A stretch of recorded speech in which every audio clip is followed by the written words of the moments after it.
Problemado pa rin hanggang ngayon ang ilang taga Biri Island sa Northern Samar kung paanong babangon. Matapos padapain ng bagyong Enteng ang kanilang mga tirahan.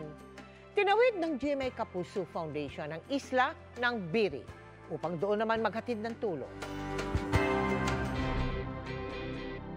Paraiso kung ituring ang Biri Island sa Northern Samar dahil sa angkin nitong ganda. Pero dahil sa bagsik ng bagyong Enteng, ang ilang lugar doon, heto na ngayon. Bukod sa ulan at baha, nagka-landslide rin sa barangay Santo Niño. Yung bundok bumigay, yun, nawash out yung tubig palabas. Kaya tinamaan itong bahay dito sa paligid. Nagkaroon po ng casualty, 2. Dito sa barangay Santo Niño, ang totally damaged houses po is 9. Tila isang bangungot daw ang nangyari sa pamilya ni Chini. Kasama kasi sa na-wash out ang kanilang bahay at nadaganan pa siya ng malaking kahoy. Akala ko po kanapulan ko na po. Akala ko po hindi ko na po makikita yung pamilya ko. Hindi ko po alam yung gagawin ko noong mga oras na yun. May narinig po ako nga naghingi ng tulong. Hawakan ko po siya sa ilalim ng tubig. Ibinangon ko po ang niya para makahinga. Sa kabila ng unos, laking pasasalamat pa rin daw ni Chini at ligtas silang pamilya. Sa pagpapatuloy ng Operation Bayanihan ng GMA Kapuso Foundation sa Northern Samar, tinawid natin sakay ng bangka ang mga relief goods para maipamahagi sa mga nasalantang residente sa Biri Island. Maraming salamat po sa GMA Kapuso Foundation. Kahit napakalayo nito, inabot pa din ng inyong foundation. Nagbigay rin tayo ng relief goods at nagpakain ng lugaw sa bayan ng Lavezares. Mga kapuso, patuloy po sana tayong magbayanihan. Para sa inyong tulong, bisitahin lamang ang GMA Kapuso Foundation website na www.gmaNetwork.com/Kapuso Foundation/donate.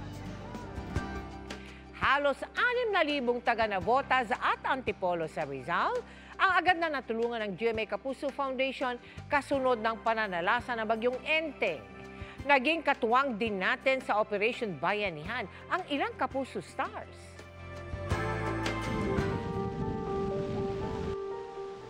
Hindi pa man nakakabangon sa epekto ng bagyong Karina, heto't hagupit naman ng bagyong Enteng ang sumalubong sa ilan nating kababayan.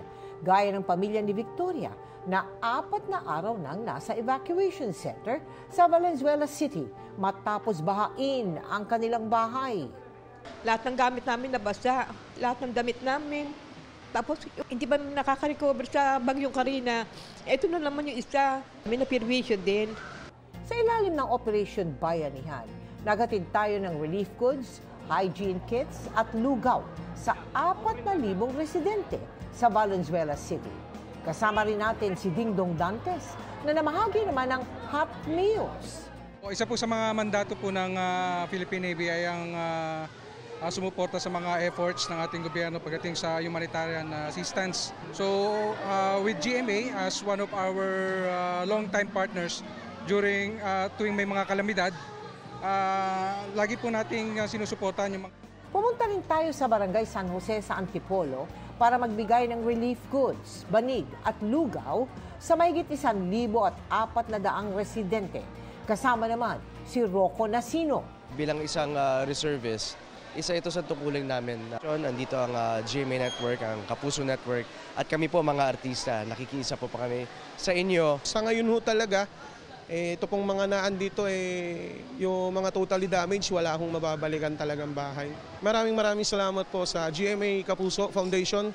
Agad po kayong tumugon sa aming barangay. Mga kapuso, maraming salamat po sa mga nakiisa sa ating Operation Bayanihan. Baka nais po ninyong tumulong. Bisitahin lamang ang GMA Kapuso Foundation website na www.gmanetwork.com/Kapuso Foundation/donate.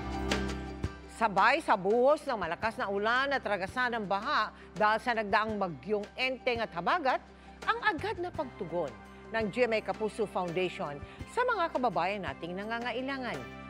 Mga kapuso, makakaasa kayo na sa panahon ng sakuna, laging nakaagapay ang GMA Kapuso Foundation. Ang hagupit ng nakalipas sa bagyong Enteng na pinatindi ng habagat, nag-iwan ng mahigit 1 bilyong pisong pinsala sa agrikultura, 200 milyon naman sa infrastruktura at 21 ang napaulat na nasawi. Sa Rizal na nakaranas ng matinding pagbaha, flash flood at landslide, 12 ang nasawi. Sa unang araw ng bagyo, agad nagsagawa ang GMA Kapuso Foundation ng Operation Bayanihan. 4 na beses tayong nagpunta sa napuruhang lungsod ng Antipolo at namigay ng food packs, lugaw, donut, tinapay, sabon, kumot at manig. Katuwang natin dito ang GMA Public Affairs, pati na sina Tesbam, Nads Zablan at Rocco Nasino.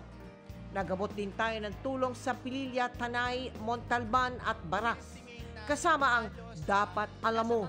Sabi sa amin dito ng mga residente, first time daw na naabot sila ng ganito kalalim na baha, umabot hanggang bubong nila. So tuwang-tuwa ang GMA Kapuso Foundation na kahit papano, naibsan natin ang paghihirap ng mga kababayan natin. Nakasama rin natin ang unang hirit sa paghatid ng food pack sa Bacoor, Cavite. Ang ibang team ng GMA Kapuso Foundation naghatid ng food packs at nagpalugaw sa Camarines Sur. Sa Allen, Northern Samar, mahigit 500 pamilya ang nagsalo-salo sa ating feeding program. Nakatanggap din sila ng food packs. Nag-abot din tayo ng tulong sa mahigit 600 pamilya sa Lavezares. Itinawid naman sa dagat ang relief goods para sa halos 400 pamilya sa Biri Island kung saan nagka-landslide. Sa Barangay Longos, May Kawayan, Bulacan, naghatid rin tayo ng tulong katuwang ang unang hirit. Nagbayanihan din tayo sa Valenzuela City kasama si Dingdong Dantes. Sa kabuuan, mahigit 34,000 na individual na naperwisyo ng bagyong Enteng at habagat ang ating naserbisyuhan. Hindi po namin ito magagawa kung wala ang tulong ng ating partners, sponsors, donors, volunteers at celebrities na nakipagbayanihan sa ating Operation Bayanihan.